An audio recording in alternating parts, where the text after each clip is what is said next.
আসসালামু আলাইকুম, আমন্ত্রণ জানাচ্ছি চ্যানেল আই সংবাদ। আমি বিদিতা রেজা। শুরুতেই জানিয়ে দেব সিটিসেল সংবাদ শিরোনাম। সময় চলে যাচ্ছে, তাই এখনই আলোচনায় বসতে জাতিসংঘের আহ্বান। খালেদা জিয়ার সঙ্গে দ্বিতীয় দফা বৈঠক। সাভারে উদ্ধার অভিযান শেষ করার প্রস্তুতি শুরু। বিস্কিট আর পানি খেয়ে 17 দিন বেঁচে ছিলেন বিস্ময় কন্যা রেশমা। অনির্দিষ্টকালের জন্য আশুলিয়ার সব গার্মেন্টস বন্ধ ঘোষণা। কৃতদাসের জীবন থেকে মুক্তি দিতে বিশিষ্টজনদের আহ্বান। বাংলাদেশ উপকূলমুখী ঘূর্ণিঝড় মহাসেন মঙ্গলবার রাত থেকে বুধবার সকালের মধ্যে আঘাত হানার আশঙ্কা। এবং কৃষিতে আরো 2 বছরের জন্য কর অবকাশ, চরাঞ্চলে বিশেষ বরাদ্দ। অর্থমন্ত্রীর কাছে কৃষি বাজেট আলোচনার সুপারিশ।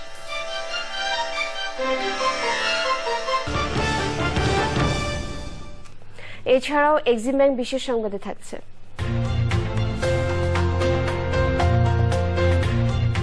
শ্রমিক বান্ধব শ্রম আইনে মন্ত্রিসভার অনুমোদনের খবর।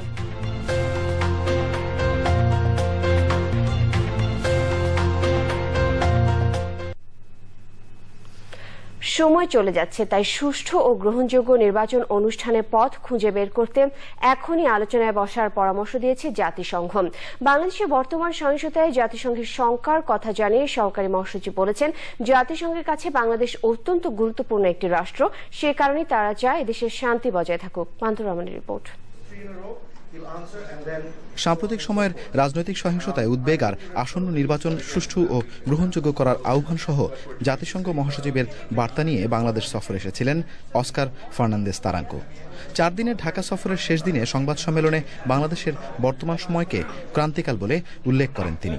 জাতিসংঘের রাজনীতি বিষয়ক সহকারী মহাসচিব বলেন, গণতন্ত্র এবং শান্তি প্রতিষ্ঠায় রাজনৈতিক স্থিতাবস্থা রাখতে প্রয়োজন রাজনৈতিক সদিচ্ছা। The Secretary General's strong message of the urgent need for more meaningful and constructive political dialogue to create conducive conditions for the successful holding of elections.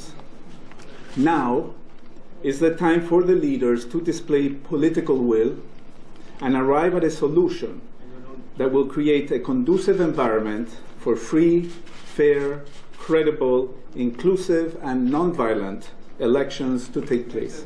Bangladesh জাতিসংঘের হয়ে দেশে দেশে শান্তি প্রতিষ্ঠা করে উল্লেখ করে তারাঙ্কো আশা করেন বাংলাদেশ নিজের দেশেও শান্তি বজায় রাখতে পারবে।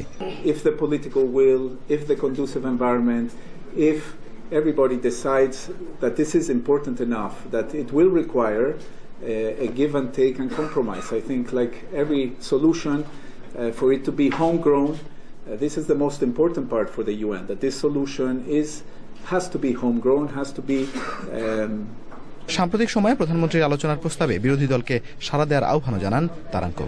I am especially encouraged that the Prime Minister reiterated her offer to enter into dialogue, which is the crucial starting point.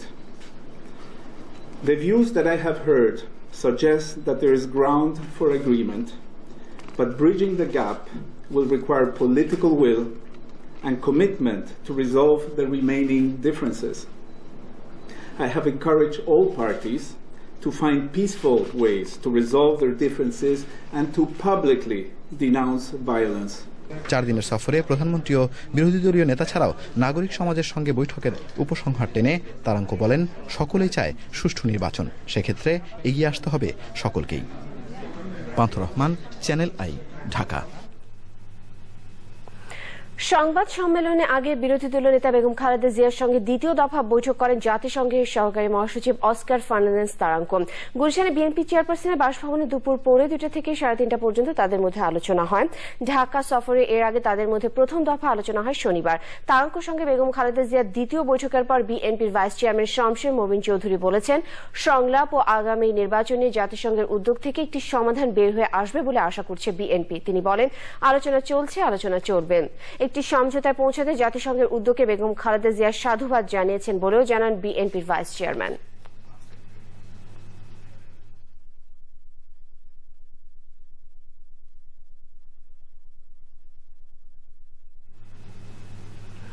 সাভারের রানা প্লাজায় উদ্ধার অভিযান শেষ করার প্রস্তুতি চলছে। রোববার বিকেল 4টার পর আর কোনো মৃতদেহের সন্ধান পাওয়া না যাওয়ায় মনে করা হচ্ছে সেখানে আর কোনো মরদেহ নেই। আগামীকাল সকাল 6টার মধ্যে রানা প্লাজার সবকিছু জেলা প্রশাসনকে বুঝিয়ে দেবে সেনাবাহিনী। সাভার প্রতিনিধি জাকির হাসানকে সঙ্গে নিয়ে মাসুদুর রহমানের তোলা ছবিতে ওবায়দুল রশিদের রিপোর্ট। টানা 20 দিন ধরে চলছে রানা প্লাজার ধ্বংসস্তূপের ভেতরে আটকে থাকা জীবিত এবং মৃতদের উদ্ধার অভিযান।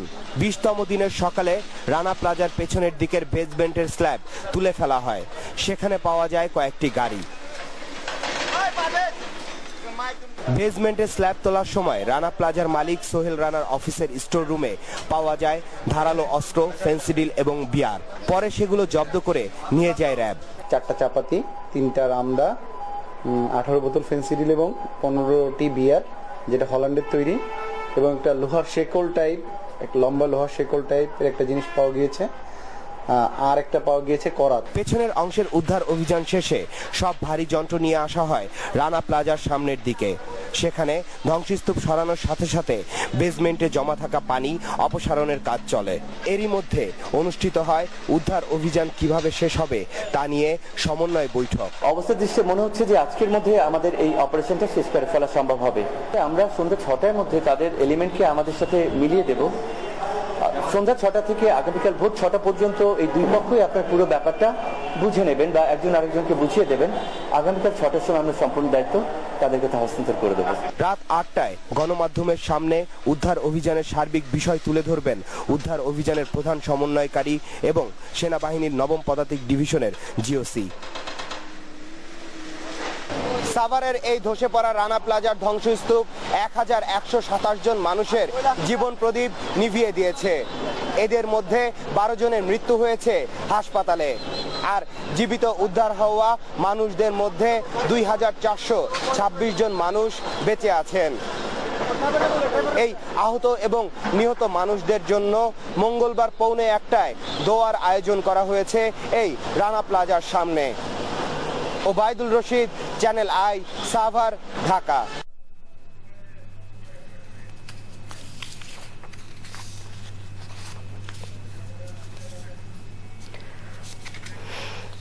মজুরি বোর্ড গঠনের পরও স্বাভাবিক হয়নি গার্মেন্টস সেক্টর। বিক্ষোভের আশঙ্কায় মঙ্গলবার থেকে আশুলিয়ার সব কারখানা অনির্দিষ্টকালের জন্য বন্ধ রাখার ঘোষণা দিয়েছে বিজিএমইএ। শ্রমিকরা বলছেন মজুরি বোর্ডে তারা খুশি, তবে কার্যকর হতে হবে চলতি মে মাস থেকে। শিল্প মালিকদের দাবি বেতন ভাতা বাড়ানোর জন্য উদ্যোগ নেওয়ার পরও অস্থিরতার কারণে কারখানা বন্ধ রাখতে তারা বাধ্য হচ্ছেন। মাসুর শাকিলের রিপোর্ট। পোশাক শিল্পের অন্যতম অঞ্চল আশুলিয়া। রানা ভবন ধসের পর মাত্র 2 দিন উৎপাদন হয়েছে। হামিমে এক নারী শ্রমিকের মৃত্যুর পর নতুন মোড় নেয় শ্রমিক অসন্তোষ, সাথে বেতন বাড়ানোর দাবি তাদের।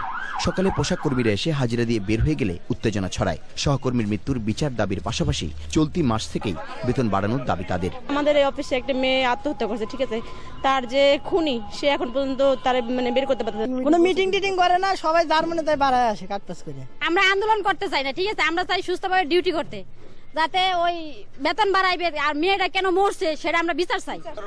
আমরা লস, আমরা কাজ করতে আইছি, আমরা এর বিচার চাই, আমরা বেতন বাড়াতে চাই। হামিমের প্রভাব পড়ে অন্য কারখানাতেও। বেশিরভাগ কারখানার শ্রমিকরা কাজ না করে বের হয়ে যান। পুলিশ প্রহরায় কিছু কারখানা দুপুর পর্যন্ত কাজ চালালেও পরে বন্ধ হয়ে যায়। অন্যান্য অফিসের পোলাপান এসে আমাদের গেটে মনে করেন ভাঙচুর করে। পরে বললো সব গার্মেন্টস ছুটি, তোদেরকে মারমো, হ্যান করমো, ত্যান করমো। পোশাক কর্মীরা একটু বেশি বেতন হয়তো দাবি করেন একটু ভালো ভবনে নিরাপত্তায় কাজ করতে, কিন্তু তারা বিক্ষোভ চান না, তারা ভাঙচুর চান না। যে শিল্পের মধ্য দিয়ে তাদের রুটি রুজি হয়, সে শিল্পের কোনো ক্ষতি হোক এমন কোনো কাজও করতে তারা চান না। শান্তিপূর্ণভাবে দেশের অর্থনীতিকে এগিয়ে যাওয়ার জন্য নিজের শ্রম দিয়েই তারা এই শিল্পকে টিকিয়ে রাখতে চান। শিল্প মালিকরা বলছেন বেশিরভাগ পোশাক কর্মী কাজ করতে চাইলেও বহিরাগতরা কাজ বন্ধের পরিস্থিতি তৈরি করছেন। দেখা যায় যে কিছু ওয়ার্কার, সব কিন্তু না, ম্যাক্সিমামে ভালো, দেখা যায় 2-4 জন ওয়ার্কার আছে যারা যে কাজের সে মানে শয়তানিটা একটু বেশি পছন্দ করে, ভয়ভীতি দেখায়। যেমন এরা কাজ করতেছে, রাস্তা যখন বাড়াবে বলবে যে তোরা কাজ করলি কা, এদেরকে ভয়ভীতি দেখায়। মে থেকে বেতন বাড়ানোর সিদ্ধান্ত কার্যকরের দাবিতে রাজধানীর মিরপুরেও বিক্ষোভ হয়েছে। মাসুর শাকিল, চ্যানেল আই, ঢাকা। সম্বল ছিল মাত্র 4টি বিস্কুট আর পানি। এই খেয়ে 17 দিন জীবনের জন্য লড়াই করেছিলেন রানা প্লাজা মৃত্যুপুরীর মৃত্যুঞ্জয়ী রেশমা। বিকেলে সাংবাদিকদের সামনে হাজির হয়ে জীবনের জন্য লড়াইয়ের সেই কঠিন দিনগুলো স্মরণ করেন কন্যা সাহসিকা। চিকিৎসকরা জানিয়েছেন স্বাভাবিক জীবনে ফিরতে অনেক দিন লাগবে রেশমার। আলাল আহমেদের ক্যামেরায় বিস্ময়কন্যার জীবন জয়ের কাহিনী জানাচ্ছেন সেফাল হোসেন। ধ্বংসস্তূপের নিচে আটকে পড়ার পর রেশমা জানতেন না আর কোনোদিন আলো দেখতে পারবেন কিনা। তবুও মনোবল অটুট রেখে জীবনের সাথে সংগ্রাম করে গেছেন এই পোশাক শ্রমিক। জানালেন স্বল্প খাবার আর পানির সাহায্যে বেঁচে ছিলেন তিনি। তার এই অদম্য সাহস আর জীবন জয়ের কাহিনী শুনতে কৌতূহল ছিল সকলের। নানা প্রশ্নের জবাব দিলেন রেশমা। সকালবেলা আমি অফিসে গেছি, যাওয়ার পরে দেখি সবাই দেখতেছি যে কোথায় ভেঙে গেছে। সবার স্যাররা বলতেছে যে কোথাও কিছু হয় নাই, শুধু পানির জন্য ওয়াল ভেঙে গেছে, তোমরা যার যার জায়গায় যা কাজ করো। তো আমরা ভাবছি কিছু হয় না, আমরা আমার জায়গায় যা কাজ করতেছি। করার পর যে সব ছেলে পেলে চিল্লাইতেছে যে না আর ভেঙে গেছে, কাজ করা যাবে না, কাজ করা যাবে না, সব কাজ বন্ধ করো। তো কিছুক্ষণ পর বলে কি তোমরা সব আস্তে আস্তে বের হয়ে যাও। পরে আমরা আস্তে আস্তে বেরোয় চলেছি। আমরা বলতেছি যে রেশমা তুই আস্তে বেরো, আমরা এখন বেরোবো। পরে আপনার কথা শুনে আমি বলছি আপনার দাঁড়াও, তুমি আমি এক লগে যাবো। পরে ঘুরে ওই আপনার কাছে আমি গেছি, ওই আপনার কাছে হাত ধরছি। ধরার পরে তখনই আমার মাথার উপর কি জানি ভেঙে পড়লো। তখন মাথা অনেক প্রচুর ব্যথা পেয়েছে, পড়ে গেছি। রেশমার শারীরিক অবস্থার কথা জানালেন তার জন্য গঠিত মেডিকেল টিমের প্রধান। অধিক দুর্বল থাকার কারণে আমরা তাকে ইন্টেনসিভ কেয়ার ইউনিটে চিকিৎসা দিচ্ছি। অ্যান্টিবায়োটিক এবং অন্যান্য ঔষধ প্রয়োগের জন্য আমরা আইভি চ্যানেল মেনটেন করছি। শারীরিক এবং মানসিক অবস্থার যথেষ্ট উন্নতি হয়েছে এবং আমরা আশা করছি অতি শীঘ্রই আরও উন্নতি হবে এবং আমরা ইন্টেনসিভ কেয়ার সাপোর্ট থেকে শীঘ্রই আমরা ওয়ার্ডে স্থানান্তর করতে পারবো। দ্রুত সুস্থ হয়ে রেশমা সবার মাঝে ফিরে আসবে এমনটাই কামনা মেডিকেল টিম সহ সবার। বিশ্ববাসীর সামনে দুর্জেয় এক জীবন জয়ের উদাহরণ রাখল রেশমা। সেই সঙ্গে হাজারো লাশের মিছিলে দিয়ে গেলেন একটু আলোর ছটা। চিকিৎসকরাও বললেন খুব দ্রুতই সুস্থ এবং স্বাভাবিক জীবনে ফিরে আসবে রেশমা। Sefal Hossain, channel I, Savar. তৈরি পোশাক শ্রমিকরা যেন আধুনিক কৃতদাসের জীবন থেকে মুক্তি পায়, ন্যূনতম মজুরি ঠিক করার সময় তা খেয়াল করার অনুরোধ জানিয়েছেন ডক্টর মোহাম্মদ ইউনূস। দরকার হলে আন্তর্জাতিক ক্রেতাদের উপরও চাপ প্রয়োগে জাতীয় ঐক্যের আহ্বান জানিয়েছেন তিনি। আর আমদানি শুল্ক বাবদ নেওয়া অর্থ শ্রমিকদের কল্যাণে বিনিয়োগ করতে মার্কিন সরকারকে আহ্বান জানিয়েছেন অধ্যাপক রেহমান সোবহান। রিজভি নওয়াজের রিপোর্ট। রানা প্লাজা ধসের ঘটনায় বাংলাদেশ থেকে পোশাক কেনার ব্যাপারে বিশ্বজুড়ে বড় ক্রেতাদের মধ্যে দোলাচলের সৃষ্টি হয়েছে। এ অবস্থায় পোশাক শিল্প রক্ষায় করণীয় নিয়ে গবেষণা সংস্থা পাওয়ার অ্যান্ড পার্টিসিপেশন সেন্টার PPRCর জাতীয় সেমিনার। গার্মেন্টস মালিক, শ্রমিক নেতা, গবেষক, নীতি নির্ধারক, কূটনীতিক সহ নানা শ্রেণী পেশার মানুষ ছিলেন আলোচনায়। পরামর্শ এসেছে শ্রমিকের মজুরি বৃদ্ধি, তার মর্যাদার নিশ্চয়তার সাথে সাথে ক্রেতাকেও দায়বদ্ধ করা। মেজর বায়াররা আছে, এই বায়ারদের উপরে আমরা চাপটা রাখতে পারি এবং সেই ক্ষেত্রে যে প্রস্তাবটা দিয়েছেন আমার মনে হয় সেই জায়গাটাতেও আমাদের তাদের উপরে চাপ রাখতে হবে। বাংলাদেশ কমপ্লায়েন্ট না, সেজন্য আমি চলে যাচ্ছি, এইটা বলে পার পেতে তাদেরকে আমার মনে হয় দেওয়া উচিত। সুশীল সমাজের প্রতিনিধিরা যেন অন্য সময়ের মতো কেবল সভা সেমিনার করেই দায়িত্ব শেষ না করে সেই আহ্বান জানিয়েছেন অধ্যাপক Rehman Sobhan. We in civil society are part of this problem. We are supposed to also hold the state accountable and to do so in ways in which they will take cognizance. We are non-serious. We will all step out of this seminar and get about our business. পোশাক শিল্পের ভাবমূর্তি পুনরুদ্ধারে মালিকদের সাথে সাথে কূটনীতিকরা ভূমিকা পালন করবে বলে অঙ্গীকার করেছেন মার্কিন রাষ্ট্রদূত।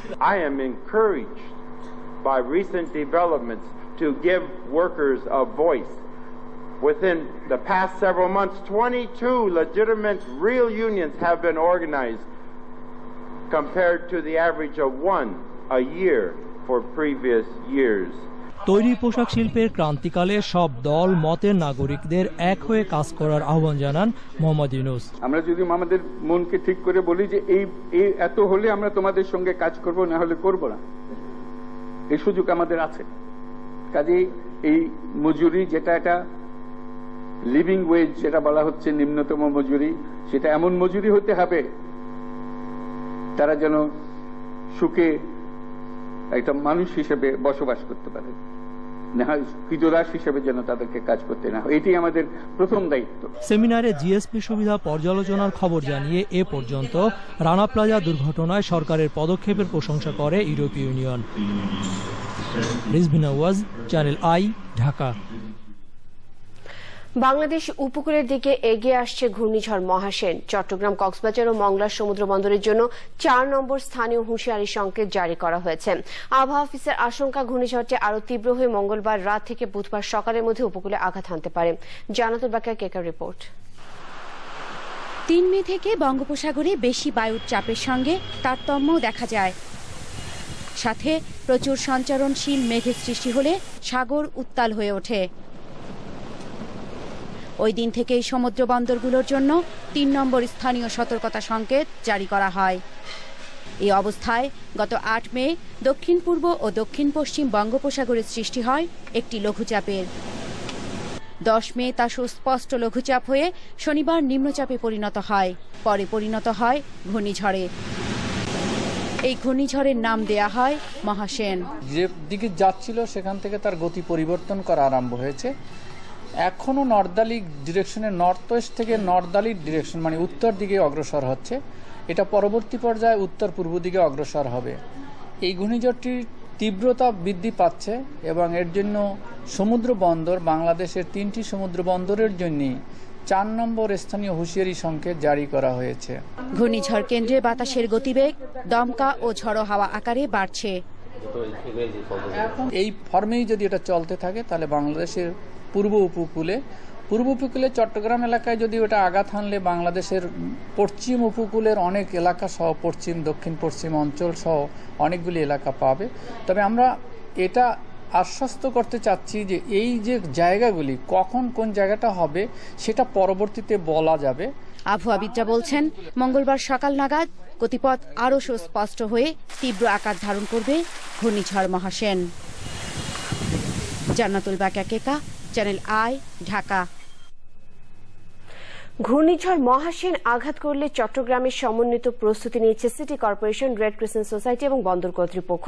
সিটি কর্পোরেশন মিলনায়তনে মেয়র মোহাম্মদ মঞ্জুর আলমের সভাপতিত্বে অনুষ্ঠিত দুর্যোগ প্রস্তুতি সভায় 100 সদস্যের প্রস্তুতি টিম গঠন করা হয়। নিয়ন্ত্রণ কক্ষ খোলা হয়েছে দামপাড়ায়। রেড ক্রিসেন্ট সোসাইটির 6,500 স্বেচ্ছাসেবকের পাশাপাশি উপকূলীয় অঞ্চলে প্রশিক্ষিত 40,000 স্বেচ্ছাসেবককে প্রস্তুত থাকার নির্দেশনা দেওয়া হয়েছে। ওদিকে কক্সবাজারের উপকূলীয় মানুষের জন্য 1,000-এরও বেশি আশ্রয় কেন্দ্র প্রস্তুত রেখেছে জেলা প্রশাসন। একই সঙ্গে 3 পর্যায়ের প্রস্তুতি নিয়েছে রেড ক্রিসেন্ট। যে কোনো পরিস্থিতির জন্য স্বেচ্ছাসেবকদের প্রস্তুত রাখা হয়েছে। দুর্যোগ পরবর্তী যে কোনো পরিস্থিতি মোকাবেলায় মজুদ রাখা হয়েছে খাবার।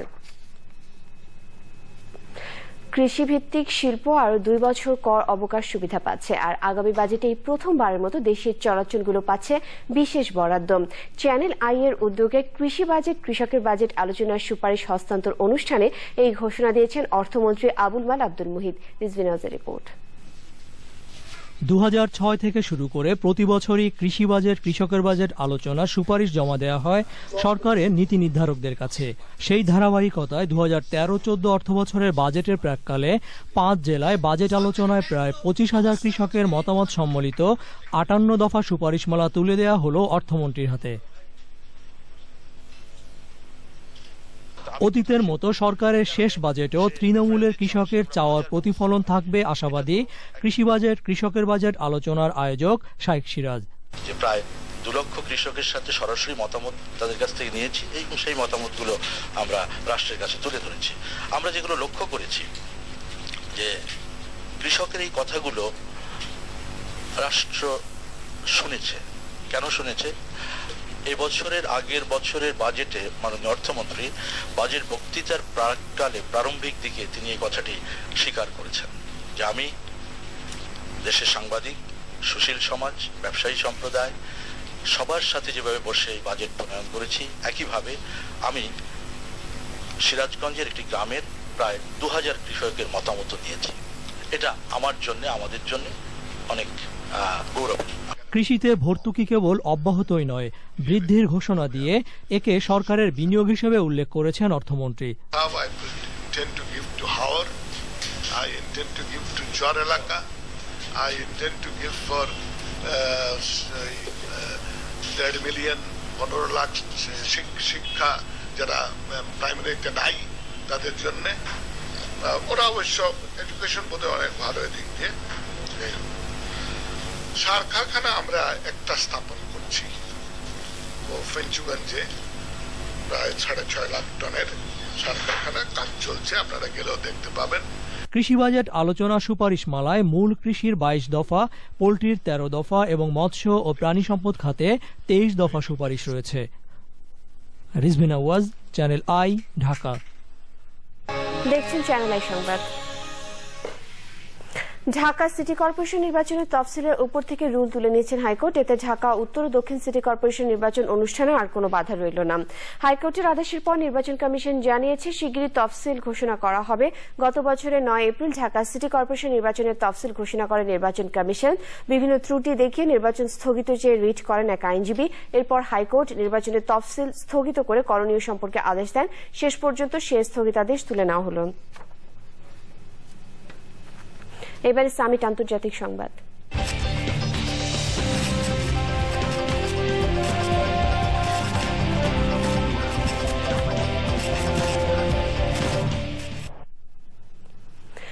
নির্বাচনে জয়ের পর সরকার গঠনের প্রস্তুতি নিচ্ছে নওয়াজ শরীফের পাকিস্তান মুসলিম লীগ। এর জন্য দলীয় নেতা ছাড়াও কয়েকজন স্বতন্ত্র এমপি এবং ছোট দল জামিয়াত উলামা-ই ইসলামের সাথে আলোচনা করেছেন নওয়াজ।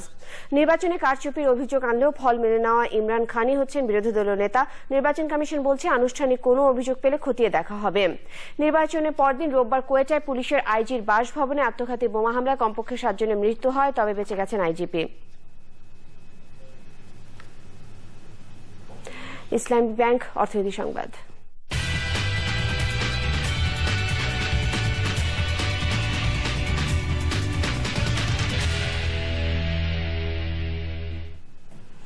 সব ব্যাংক ও আর্থিক প্রতিষ্ঠানের সমন্বয়ে 100 কোটি টাকার মানবিক সাহায্য তহবিল গড়ে তোলার ঘোষণা দিয়েছে বাংলাদেশ ব্যাংক।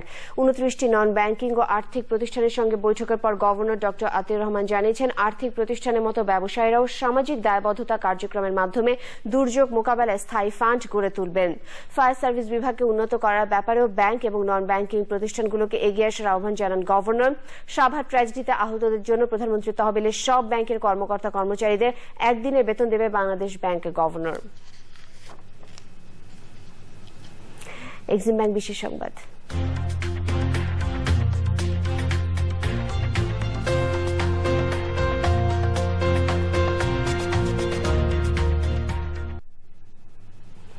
শ্রমিকদের জন্য অধিকতর সুযোগ সুবিধা নিশ্চিত করে বাংলাদেশ শ্রম আইন 2013 এর খসড়ায় অনুমোদন দেওয়া হয়েছে। প্রধানমন্ত্রী শেখ হাসিনার সভাপতিত্বে সচিবালয়ে অনুষ্ঠিত মন্ত্রিসভার বৈঠকে অনুমোদন দেওয়া হয়। আইনটির খসড়ায় বলা হয়েছে কোনো কারখানায় ন্যূনতম 100 জন শ্রমিক থাকলেই গ্রুপ বীমা করতে হবে। আইনে শ্রমিকদের ট্রেড ইউনিয়ন করার অধিকারও নিশ্চিত করা হয়েছে। এছাড়া কোনো শ্রমিকের চাকুরির বয়স 1 বছর হলেই চাকুরি চুক্তির সময় 1 বছরের বেতনের টাকা দেওয়ার বাধ্যবাধকতাও থাকবে নতুন আইনে। এ পর্যায়ে sunflower life insurance company limited কৃষি সংবাদ।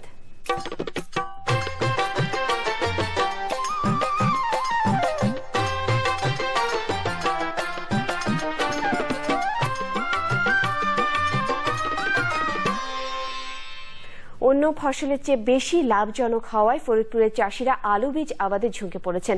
বিপুল পরিমাণ বীজ আলু উৎপাদন হলেও সংরক্ষণাগার না থাকায় পচে নষ্ট হয়ে যাচ্ছে বেশিরভাগ বীজ আলু। জেলায় উৎপাদিত বীজ আলু সংরক্ষণের সুব্যবস্থা করা গেলে ফরিদপুরের চাহিদা মিটিয়েও আশপাশের জেলাগুলোর আলু বীজের চাহিদা মেটানো সম্ভব হবে। গত বছরের তুলনায় এবছর 34 ভাগ জমিতে আলুর আবাদ বেড়েছে। জেলায় 2000 মেট্রিক টন আলু বীজ উৎপাদিত হলেও বিডিসির অধীনে 1000 মেট্রিক টন বীজ আলু সংরক্ষণ করার সুযোগ পায় কৃষক। জানিয়ে দিব পপুলার লাইফ ইন্স্যুরেন্স বাণিজ্য সংবাদ।